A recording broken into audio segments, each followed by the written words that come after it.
नमस्कार, जय हिंद फ्रेंड्स। क्या हालचाल। आई होप आप लोग मस्त होंगे और अपने पढ़ाई में बहुत ज़्यादा व्यस्त होंगे। हम आ चुके हैं अपने इस लास्ट पार्ट यानी कि क्वाड्रेटिक इक्वेशन के जो चैप्टर नंबर 4 है आपके क्लास 10 बोर्ड का, उसके आखिरी पार्ट की तरफ।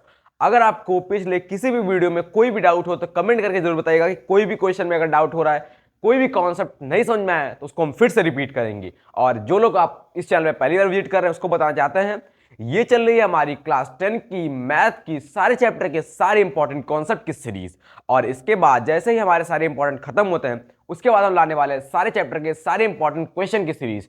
तो आप इस चैनल को जरूर से ज्वाइन कर लीजिएगा। अगर आप 100 आउट ऑफ 100 मैथ में पाना चाहते हैं या फिर आपकी मैथ बहुत वीक है, आपको मैथ समझ में नहीं आती है, तो इस चैनल को सब्सक्राइब करके डेली आने वाली वीडियोस को आप देखते रहिएगा। और जो भी डाउट हो कमेंट में जरूर कमेंट कीजिएगा। किसी भी प्रकार का डाउट आपको वहां पे समझा दिया जाएगा। कोई भी क्वेश्चन हो या भी कोई भी कॉन्सेप्ट हो, सारे कॉन्सेप्ट आज हम पढ़ने वाले हैं वो है हमारा क्वाड्रेटिक इक्वेशन का लास्ट कॉन्सेप्ट। और थोड़ी वीडियो आने में देर हो गई है तो वो अभी इस समय जान रहे हैं कि आप लोग दिवाली चल रही है, तो इस समय बीच में थोड़ी वीडियो एक दो दिन लेट हो सकती हैं, लेकिन फिर बाद में रेगुलर वीडियो आएंगी जैसे आती हैं एक दो दिन के अंतराल पे। तो वैसे डेली आएंगी, लेकिन अभी थोड़ा दिवाली है इसलिए थोड़ा रुक रुक के आ रही है, कभी जल्दी आ जाएगी कभी लेट आ जा रही है। ठीक है, तो चलो टाइम न वेस्ट करते हुए शुरुआत करते हैं। जो हमारा लास्ट कॉन्सेप्ट है वो है क्वाड्रेटिक इक्वेशन के। बस सिर्फ दो कॉन्सेप्ट है लास्ट कॉन्सेप्ट। उसके बाद हमें अगर ज्यादा पढ़ना हो डिटेल में तो उसके बाद हमें पढ़ना होगा कि problem, question problems, word problems वैसे आते हैं। वर्ड प्रॉब्लम्स इसमें बहुत इंपॉर्टेंट है। जिस प्रकार हमने पढ़ा था pair of linear equation in two variable में, same to same word problem इसमें भी आते हैं। ठीक है, तो लेकिन अभी हमें वर्ड प्रॉब्लम एक कॉन्सेप्ट नहीं है, वो वर्ड प्रॉब्लम एक क्वेश्चन है जिसको अगर हमने कॉन्सेप्ट सीख लिया तो हम उस क्वेश्चन को बना सकते हैं। अगर आपको जरूरत होगी तो कमेंट कर दीजिएगा, हम उसमें भी एक सेपरेट वीडियो बना लेंगे जैसे हमने बनाया था quadratic equation pair of linear equation in two variable पे। तो हम शुरुआत करते हैं अपना चैप्टर नंबर 4 क्वाड्रेटिक इक्वेशन का लास्ट कॉन्सेप्ट। देखो लास्ट कॉन्सेप्ट क्या है, relation between roots and coefficients. Same to same ये जो हमने टॉपिक पढ़ा था वो किसमें पढ़ा था, वो मैंने पढ़ा था पॉलिनोमियल्स में। पॉलिनोमियल का जो टू कॉपी है ना वो क्वाड्रेटिक इक्वेशन है, बस उसमें इक्वेशन लग गया है, वो सिर्फ पॉलिनोमियल था। समझ गए, उसमें हमने रिलेशन पढ़ा था, उसमें भी हमने फॉर्मूला पता किया था कि कैसे एक रूट से एक इक्वेशन को बनाते हैं। सेम टू सेम काम उसमें इसमें भी करना है, लेकिन इसका कॉन्सेप्ट अलग है। चलो देखते हैं एक क्वाड्रेटिक इक्वेशन का जनरल फॉर्म क्या होता है। जो मेन होता है ना भाई वो जनरल फॉर्म होता है, मेन जनरल फॉर्म में होता है। क्या होता है, A X square plus B X plus C is equal to 0। ये क्या होता है, हमारे पास एक जनरल फॉर्म होता है एक क्वाड्रेटिक इक्वेशन का। और अगर इक्वल टू 0 हटा दे ये पॉलिनोमियल का बन जाएगा। तो ये क्वाड्रेटिक इक्वेशन का जनरल फॉर्म है। अब देखो मान लो इस क्वाड्रेटिक इक्वेशन के दो रूट आते हैं। अब भैया दो रूट क्यों आए, हमने हर वीडियो में बताया है कि जितने इसके डिग्रीज होंगी, अब डिग्री क्या है, जो मैक्सिमम पावर होगी, तो जितने इसकी डिग्रीज होती हैं उतने उसके जीरोज आ सकते हैं, उतने उसके रूट्स आ सकते हैं। रूट्स मतलब उसका होता है सोल्यूशन। मेन वर्ड में समझे तो जीरोस को, रूट्स को सोल्यूशन ही कहते हैं उस इक्वेशन, उस पॉलिनोमियल्स का। पॉलिनोमियल उसको जीरोस कह देते हैं और क्वाड्रेटिक इक्वेशन में से रूट कह देते हैं। तो हमारे पास दो रूट्स आ सकते हैं। मान लो एक रूट आ गया हमारे पास अल्फा, एक रूट आ गया हमारे पास बीटा। ये दो रूट्स आ गए जो इस इक्वेशन के हैं, क्वाड्रेटिक इक्वेशन के। तो इसमें relationship between roots and coefficient क्या होता है। कोफिशिएंट क्या है, यहां पे देखो सी कोफिशिएंट है एक, जो एक्स स्क्वायर से साथ मल्टीप्लाई हुआ है वो नंबर कोफिशिएंट है, जो एक्स के साथ मल्टीप्लाई है वो नंबर कोफिशिएंट है, ये सी भी कोफिशिएंट है। तो इन्हीं के बारे में डिस्कस करना है। अच्छा, रिलेशन बिटवीन क्या होता है, आपने रिलेशन पढ़ा था कि अगर इनके रूट्स का हम सम करेंगे, इनके रूट्स का हम सम करेंगे तो वो आएगा माइनस बी बाई ए के। ये आपने पढ़ा था, नहीं पढ़ा था पॉलिनोमियल चैप्टर में, बताऊं मैं। सेम टू सेम वही यहां चीज है, लेकिन यहां रूट्स की बस बात कर दी है और रूट्स भी सेम ही है।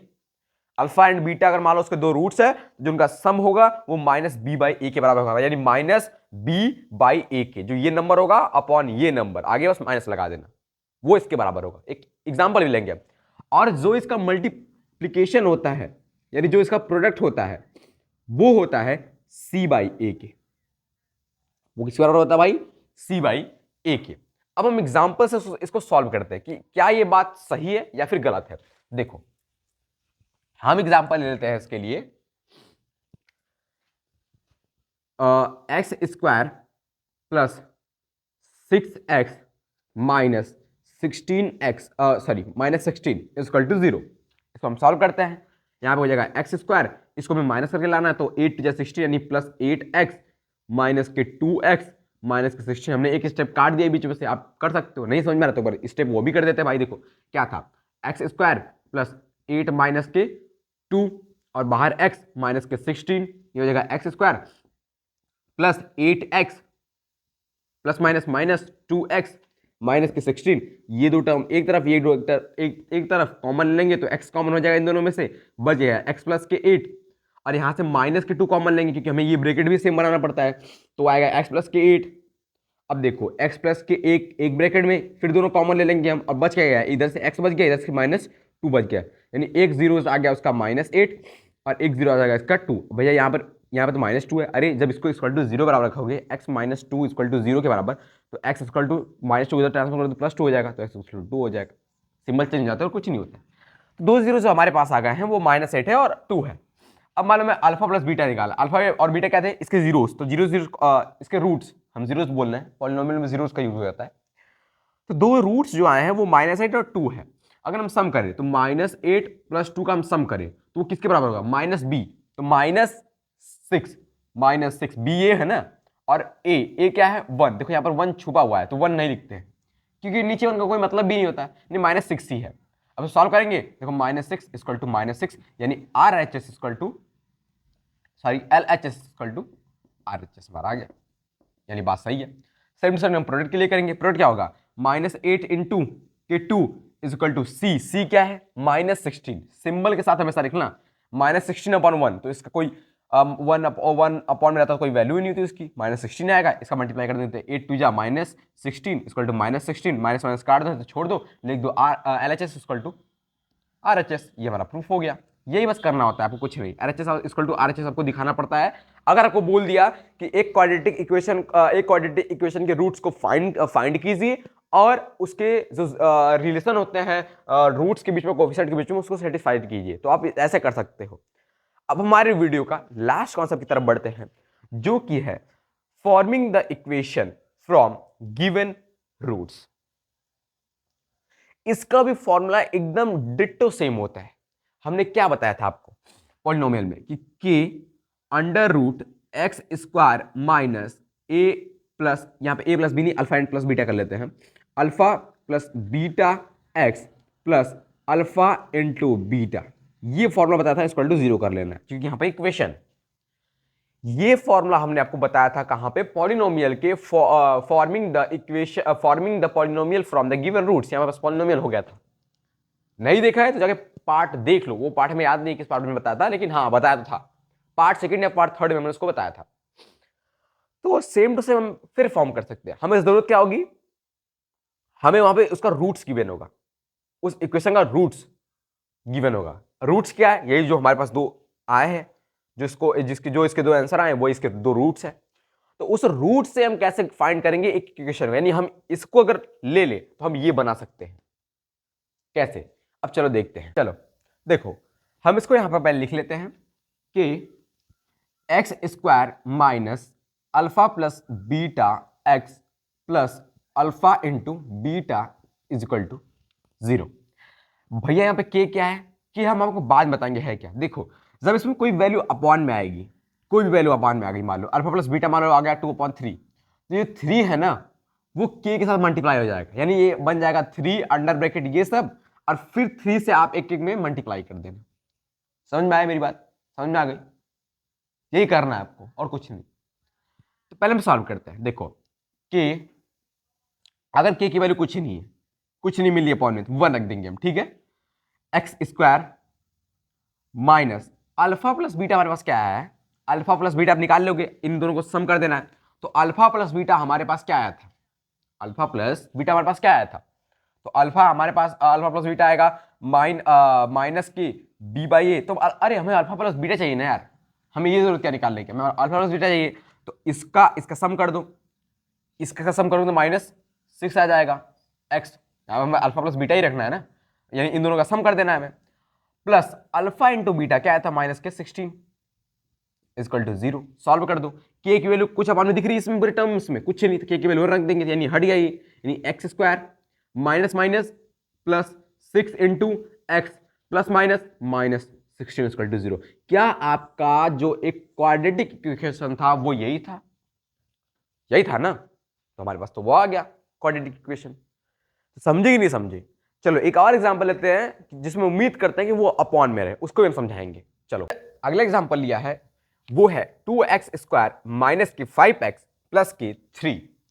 अब जब इसको हमने सॉल्व किया तो हमारे पास एक x की वैल्यू आई है 3/2, एक x की वैल्यू आई है 1। तो हमें क्या पता रहेगा? हमें वो रूट्स पता रहेंगे, हमें फाइंड आउट करना होगा वो क्वाड्रेटिक इक्वेशन। हमें रूट्स पता है, हम इसको रखते हैं यहां पे, और क्या ये हमारे पास ये क्वाड्रेटिक इक्वेशन आ जाता है, वो ट्राई करते हैं। देखो तो ये हो जाएगा k under bracket x² minus alpha plus beta. जब इन दोनों का हम सब करेंगे 3/2 प्लस 1 का, तो हमारे पास क्या आ जाएगा भाई? हमारे पास आ जाएगा 5/2x plus alpha into beta क्या आएगा? 3/2 ही आएगा। अब देखना, जो अपॉन में है उसको हम यहां पर ट्रांसपोज कर देंगे, जो अपॉन में है उसको यहां पर ट्रांसपोज कर देंगे in the form of multiply के रूप में। अगर यहां 2 है या 3 है तो 3 दूना के 6 को यहां पर ट्रांसपोज करेंगे, यानी दोनों का मल्टीप्लाई करके। लेकिन अगर सेम है तो मल्टीप्लाई मत करना, यानी 2 दूना को 4 मत कर देना। यहाँ पे अगर सेम दिख रहा है तो 2 ही कर देना। यहाँ पे अगर 2, अब इन दोनों का 2 हट गया है। यहाँ पे हो गया x² माइनस के 5/2x प्लस के 3/2। समझे कि नहीं समझे? इक्वल टू 0 चलता रहेगा भाई। यानी कि जो नीचे दिखेगा आपको उसको आपको यहां ट्रांसपोज कर देना, अगर वो सेम नंबर है तो। अगर सेम नंबर नहीं है तो उन दोनों का आपस में मल्टीप्लाई करके तब यहां पर ट्रांसपोज करना है। जैसे यहां पर 3 है, यहां पर 2 है, तो 3 2 6 को ट्रांसपोज करना। समझ गए? तो मैंने ट्रांसपोज कर दिया 2 को। अब 2 को बार बार समय मल्टीप्लाई कर दो, 2 में करोगे तो यहां पर आ जाएगा 2x²। अब देखो माइनस की, जब 2 में 5/2 से मल्टीप्लाई कर दोगे तो 2 से 2 कट जाएगा, नहीं आ गया 5x। सेम टू सेम 3/2 में जब 2 से मल्टीप्लाई करोगे तो आ गया 3 इक्वल टू 0। क्या हमारे पास यही एक क्वाड्रेटिक इक्वेशन था? 2x² माइनस के 5x प्लस के 3 इक्वल टू 0। कुछ करना नहीं है, अल्फा प्लस बीटा की वैल्यू रखनी है। अपॉन वाले में ध्यान रखना है, अगर सेम अपॉन है तो उनको डायरेक्ट ट्रांसपोज कर देना k की जगह, अगर अलग अलग है तो उन दोनों का मल्टीप्लाई कर तब ट्रांसपोज करना इधर। तो इसी के साथ हमारे चैप्टर के सारे इंपॉर्टेंट कॉन्सेप्ट खत्म होते हैं। इसके बाद जो बचे रहेंगे वर्ड प्रॉब्लम्स। अगर आपको डाउट है वर्ड प्रॉब्लम्स में तो जरूर कमेंट कीजिएगा, उस पर भी सेपरेट वीडियो बनेंगी, जैसे कि आपका pair of linear equation 2 variable में बना था। तब तक के लिए कोई भी दिक्कत हो और आपको हैप्पी दिवाली। ठीक है, तो मिलेंगे नेक्स्ट कॉन्सेप्ट के साथ, नेक्स्ट वीडियो के साथ। अगर वर्ड प्रॉब्लम के है तो वर्ड प्रॉब्लम की, नहीं तो नेक्स्ट चैप्टर के साथ, यानी चैप्टर नंबर 5 के साथ। तब तक के लिए जय हिंद, जय भारत।